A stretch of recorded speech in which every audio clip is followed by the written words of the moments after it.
Welcome to the testing world. In this session, I'll explain you assertions. So previously you have seen whenever we are making a request, we are getting some response. We are just making a request and getting response, but we are not validating any data. Okay, let's take an example. I send a request to create a student. A student is created in my system and we got a response, and in response I want to validate first name is same as we send in the request, but we are not validating that. As of now we are just sending a request and getting response. So now we are going to cover assertion. With the help of the assertion we can compare actual result with expected result. As we got definition, here with the assertions we are going to match actual result with expected result. If they match, test case will pass, else it will fail. Okay, next point is why to use assertions. Okay, I take an example of manual testing. When we are doing manual testing, we are performing some steps, and after the steps we are comparing actual result with expected result. Only behalf of that we can say test case is passed or test case is failed. So here also we are going to validate the response which we are getting, and accordingly test case will pass or fail. We have different type of assertions. I'll start with status code. So previously we have seen whenever we are making a request, in response we are getting status code. I want to validate the status code is correct or not.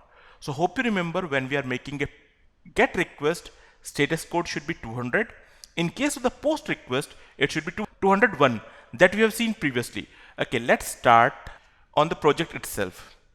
So here I'll go to my add student, and hope you remember it was a post request.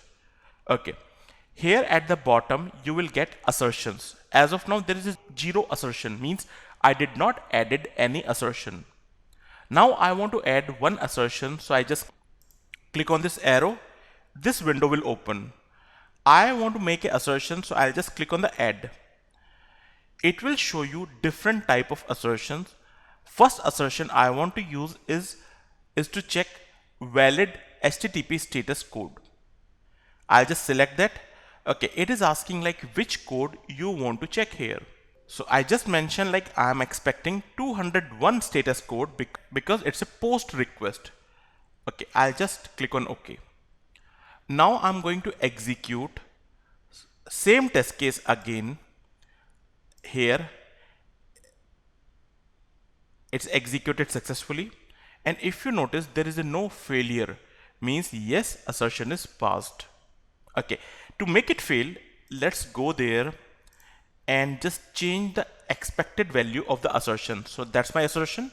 Double click, and I'm expecting it should be 200.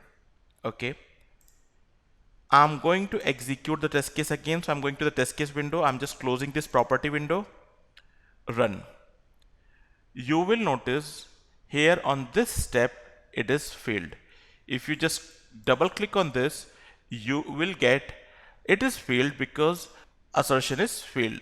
The response code which we are getting is not as per expectation. We are expecting 200, but it is getting 201. If you want, you can just double click on check it and check here. So I was expecting it should be 200, but it is 201. Okay. One more thing you will notice, this is my test case. As I execute this test case and any assertion got failed, test case will halt over there. It will not execute further. So you can check it, rest of the steps are not executing.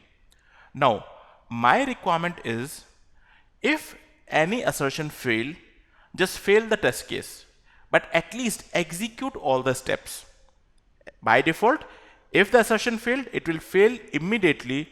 It will not execute rest of the steps. But I want to execute rest of the steps. Yes, fail the test case.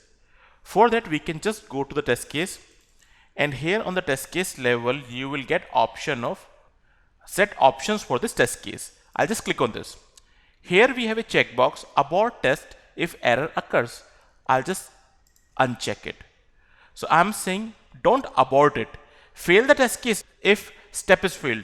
but at least execute complete test case. Just click on the OK. Now you'll check the same test case. I'm running it again. Even it is failed, but still it is executing all the steps. So here we have seen how we can make assertion. So what all the steps where you are sending a request, you can go and put assertion. It could be one assertion or it could be more than one. So as of now, I have just added one assertion with my step. So as of now, I'll just go there and correct it. I'll just make it 201 because we are expecting 201 status code. So just double click on this and change it. Executing test case one more time, it should pass. Okay. So here we have seen the first assertion that we can apply is the valid status code. That's all we have for this session. In the next session, I'll show you next assertions. That's all we have. Thanks for watching this